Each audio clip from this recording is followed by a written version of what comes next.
Ողջույն, երբևէ մտածել եք, որ գույնը սովորական բան չէ, որ այն իրականում մի լեզու է, որը խոսում է մեզ հետ, անընդհատ պատմություններ պատմում։ Դե այսօր մենք հենց այդ թաքնված լեզվի գաղտնիքներն ենք բացահայտելու, հասկանալու համար, թե ինչպես են գույները կառավարում մեր զգացմունքներն ու նույնիսկ մեր մշակույթները։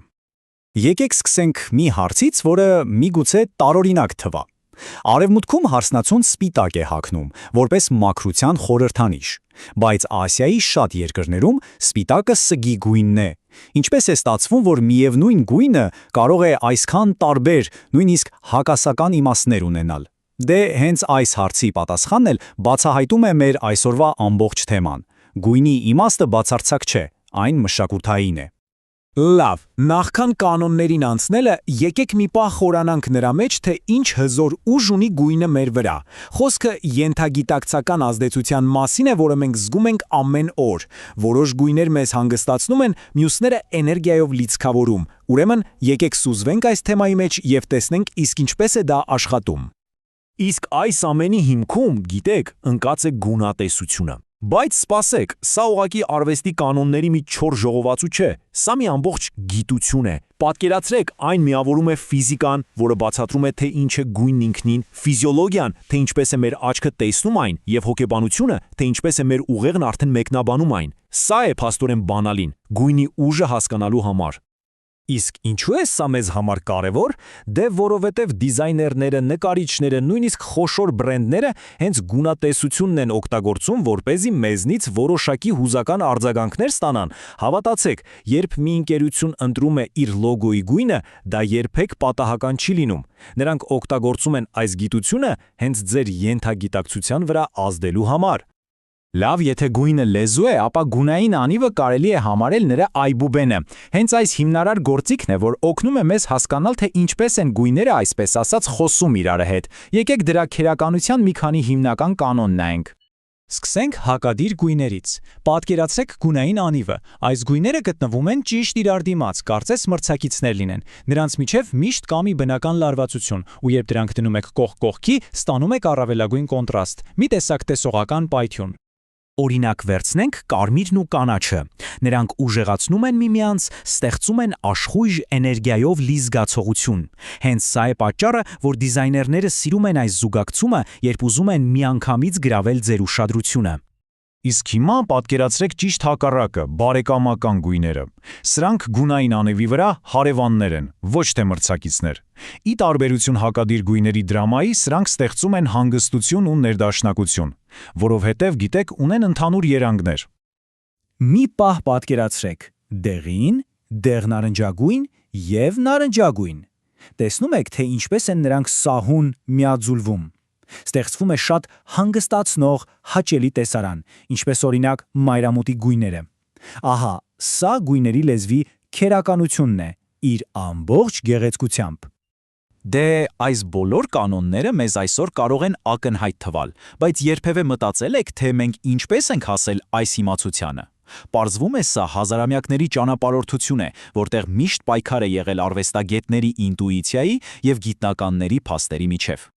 Ամեն ինչ սկսվել է դեռ հին հույներից, օրինակ Արիստոտելից, ով գույները կապում էր բնության տարրերի հետ՝ հող, ջուր, օդ, կրակ։ Հետո դարեր անց վերածննդի դարաշրջանում Լեոնարդո դա Վինչին առաջարկեց իր սեփական համակարգը, հիմնված արդեն նկարչի պալիտրայի վրա։ Բայց իրական հեղափոխությունը տեղի ունեցավ 1704 թվականին։ Եկեք մի պահ լսենք հենց Լեոնարդոին։ Նա գույնը տեսնում էր որպես ֆիզիկական աշխարհի ուղիղ արտացոլում։ Նրա համար սպիտակը լույսն էր, դեղինը հողը, կարմիրը կրակը։ Սա նկարչի տեսակետն էր, որը խորապես կապված էր դիտարկման ու պիգմենտների հետ։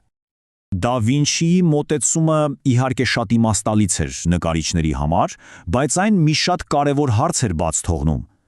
Եթե գույնը պարզապես պիգմենտ է, ապա որտեղից է գալիս ծիածանը։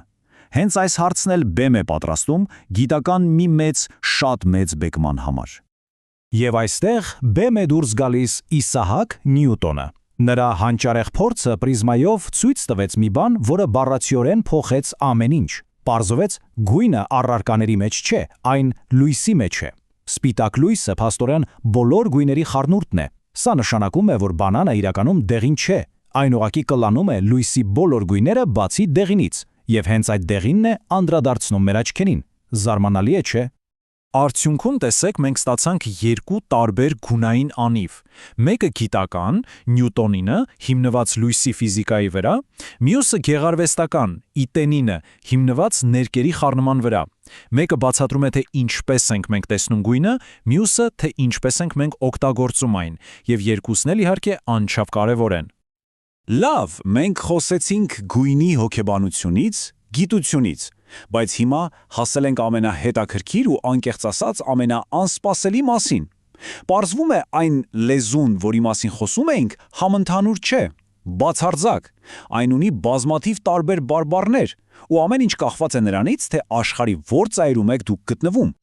Այո, ճիշտ լսեցիք, գույնի համընդհանուր լեզու պարզապես գոյություն չունի։ Սա շատ կարևոր է հասկանալ։ Այնինչ մի մշակույթում ուրախություն է, մյուսում կարող է լինել վշտի նշան։ Գույնի իմաստը մենք սովորում ենք, այն բնածին չէ։ Ու հիմա դուք կտեսնեք, թե որքան ապշեցուցիչ կարող են լինել այդ տարբերությունները։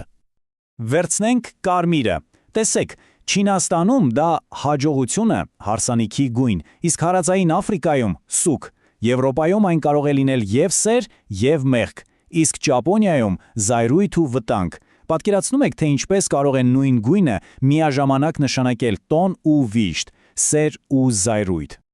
Եվ ահա մենք վերադառնում ենք մեր ամենասկզբի հարցին՝ սպիտակի մասին։ Արևմուտքում դա մաքրություն է, նոր սկիզբ, հարսանիք, իսկ արևելքի շատ երկրներում այն ավարտն է, մահ ու սուգ։ Ահա եւ պատասխանը։ Նույն գույնը զարդարում է եւ հարսանեկան զգեստը, եւ սգո արարողությունը։ Ամեն ինչ կախված է նրանից, թե ով եւ որտեղ է նայում։ Նույն պատմությունն էլ կապույտի դեպքում է։ Արևմուտքում այն ազատության, հանգստության գույնն է, Իրանում սգի, Չինաստանում անմահություն է խորհրդանշում, իսկ Ճապոնիայում կարող է նշանակել նույնիսկ խաբեություն։ Սրանք ուղղակի բացարձակ հակադրություններ են, որոնք ապրում են նույն գույնի մեջ։ Այսպիսով, ինչ ստացվեց։ Գույնը համընդհանուր ճշմարտություն չէ, այլ ավելի շուտ մշակութային համաձայնություն։ Այն պատմություններ է պատմում մեր արժեքների, մեր հավատալիքների, մեր պատմության մասին։ Այնպես որ հաջորդ անգամ, երբ ընտրեք ձեր հագուստի գույնը կամ ներկեք ձեր սենյակի պատը, մի պահ մտածեք։ Դուք ոչ թե ուղղակի գույն եք ընտրում, այլ պատմություն եք պատմում։ Իսկ ո՞րն է ձերը։ Շնորհակալություն ուշադրության համար։